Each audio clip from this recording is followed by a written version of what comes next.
घुटने में दर्द हो रहा है उम्र बढ़ने के साथ, और जो एक्सरे हमने कराया ना वो एक्सरे इतने ख़राब नहीं है, मतलब नॉर्मल दिख रहे हैं। जनरली जब हम घुटने का एक्सरे कराते हैं तो हमें ऊपर की हड्डी दिखाई देती है फीमर, नीचे की हड्डी दिखाई देती है टिबिया। इसके बीच का जो पोर्शन है ना उसमें आता है फीमर का कार्टिलेज, फिर मेनिस्कस और फिर टिबिया का कार्टिलेज। ये जो तीन चीज़ें हैं ना ये एक्सरे में दिखाई नहीं देती है। तो जब हम खड़े खड़े एक्सरे कराते हैं और अगर हमारे घुटने अच्छे हैं, हम यंग हैं, इतनी एज हमारी नहीं हुई, तो हमें दोनों हड्डियों के बीच में गैप दिखाई देता है। वो गैप हवा नहीं होती है, उस गैप के अंदर फीमर का कार्टिलेज होता है, मेनिस्कस का होता है और नीचे टिबिया का कार्टिलेज होता है। तो तीन चीज़ें होती है तो वो गैप दिखाई देता है। जैसे हमारी एज बढ़ती रहती है ये चीज़ें घिसती रहती है। तो अगर एज बढ़ने के बाद भी अगर हमारे घुटने में दर्द है और हमने घुटने का एक्सरे कराया और घुटने का एक्सरे में गैप दिखाई दे रहा है, क्योंकि स्टैंडिंग एक्सरे है, स्टैंडिंग एक्सरे में वो गैप दिखाई दे रहा है, मतलब कार्टिलेज अच्छा है, इतना खराब नहीं हुआ है। और साथ में हमें कोई ऑस्टियोफाइट नहीं दिखाई दे रहे घुटने के अंदर, कोई कांटे ऐसे कुछ नहीं निकले हुए, हल्का सा एक छोटा ऑस्टियोफाइट दिखाई दे रहा है, बाकी घुटने में कोई ऐसे कांटे नहीं निकले हुए दिखाई दे रहे। जनरली बहुत ज़्यादा घिस जाता है ना, अगर हमारा घुटना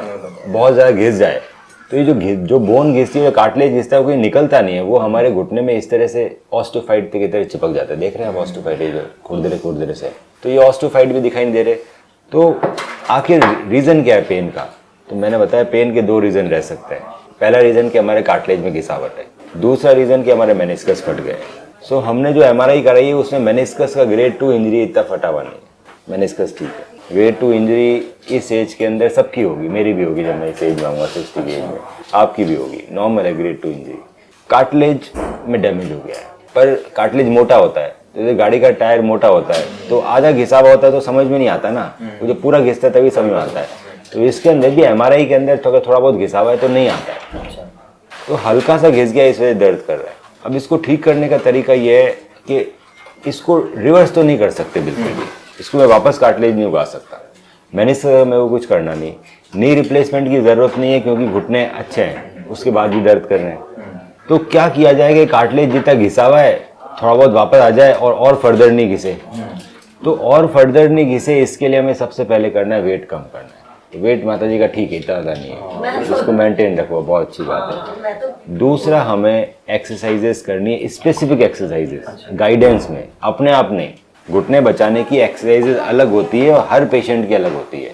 सो हम हर पेशेंट को देख के उनका एक्सरसाइज शेड्यूल बनाते हैं, पहले कौन सी एक्सरसाइज करनी है, बाद में कौन सी एक्सरसाइज करनी है, और एक्सरसाइजेज हमें इंक्रीज करनी है। अगर आज हम इनको एक लाइट एक्सरसाइज बताते हैं तो वही करते रहेंगे तो कोई फर्क नहीं पड़ेगा, हमें बार बार में इंक्रीज करनी है और मसल ग्रुप भी हमारे बदलते रहेंगे। तो हो सकता है हम स्टार्टिंग में पहले VMO एक्सरसाइज से चालू करें, फिर हम क्वाड्रिसेप हैमस्ट्रिंग आइसोलेटेड में आए, उसके बाद हम और एडवांस एक्सरसाइज में आए जैसे से आप टॉलरेट कर पाते हो। पर एक्सरसाइजेस का चेंज होना, एक्सरसाइजेस का इंक्रीज होना, उसकी इंटेंसिटी एंड फॉर्म सब कुछ बढ़ना वो बहुत ज़रूरी है।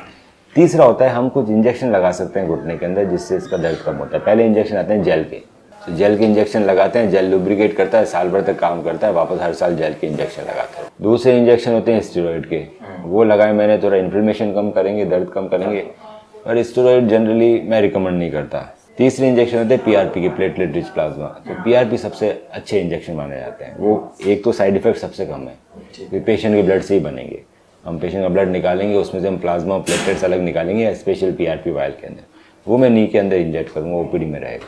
तो वो क्या करेगा, थोड़ा कार्टिलेज रीजनरेट भी करेगा, वो हमारी सबकॉन्ड्रल बोन पे भी काम करेगा क्योंकि खुद ही का प्लेटलेट है ना, और हमारे घुटने में लुब्रिकेशन का भी काम करेगा, तीनों काम करेंगे। पर PRP के साथ ये है कि जो अच्छे इफेक्ट आते हैं PRP के तभी आते हैं जब हम 3 इंजेक्शन एक साथ लगाएं। सिंगल इंजेक्शन में फ़र्क नहीं पड़ता, तो मुझे पहले दिन, फिर मुझे 7th डे या 10th डे या 15th डे, उनमें से मतलब 2 इंजेक्शन बीच में 7 से 15 दिन का गैप रह सकता है, डिपेंडिंग अपॉन कुछ मैं तय करता हूँ, कई बार पेशेंट की अवेलेबिलिटी पे तय होता है। तो 3 इंजेक्शन लगते हैं, 0, 7, 14 या 0, 14, 30 डेज।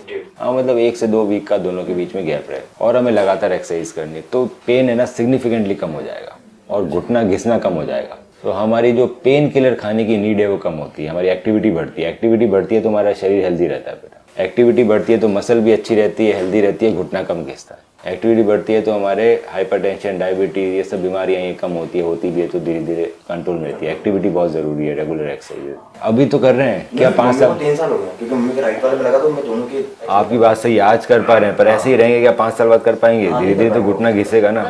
आपका मैम घुटना तो थोड़ा घिसा है पर इतना नहीं घिसा है, अब उसको हम सोच रहे हैं कि बचाए कैसे जाए। तो अच्छा है ना, शुरुआत में आ गए। हाँ, सही है। घिस जो लोग बहुत घिस के आते हैं उनको तो हम बता देते हैं रिप्लेसमेंट कराओ। अगर आपका घुटना इतना घिस गया है, ये इस स्टेज पे आ गया है, तो इस स्टेज पे जो घुटना आ गया है उसका पीआरपी या किसी भी इंजेक्शन से कोई काम नहीं होता है, उसका फिर नी रिप्लेसमेंट ही कराना पड़ता। आपका घुटना भी घिसा हुआ नहीं है इतना ज़्यादा, तो बचा सकता है। तो बचा सकते हैं। पेन किलर खाने की नीड कम पड़ेगी तो किडनी और लीवर ही बचा रहेगा। रेगुलर एक्सरसाइज कर पाओगे, जब घुटने में दर्द नहीं होगा तो वेट भी कम रहेगा। वेट कम रहेगा, रेगुलर एक्सरसाइज रहेगी तो घुटना ज़्यादा भी नहीं घिसेगा, और जितना घिसा हुआ पीआरपी उसको रीजनरेट भी करेगा। तो इसके कई फ़ायदे हैं, पर इसमें कितना असर आएगा वो बताना मुश्किल है। किसी को 80% आता है, किसी को 70 आता है, किसी को 50 आता है, किसी को 20 आता है। क्यों? डिपेंडिंग अपॉन कितना घिसा हुआ है। आप में कम घिसा हुआ है तो आप में असर आने की उम्मीद ज़्यादा है। ऑर्थो स्पोर्ट्स इंजरी के साथ भी, इंजरी के बाद भी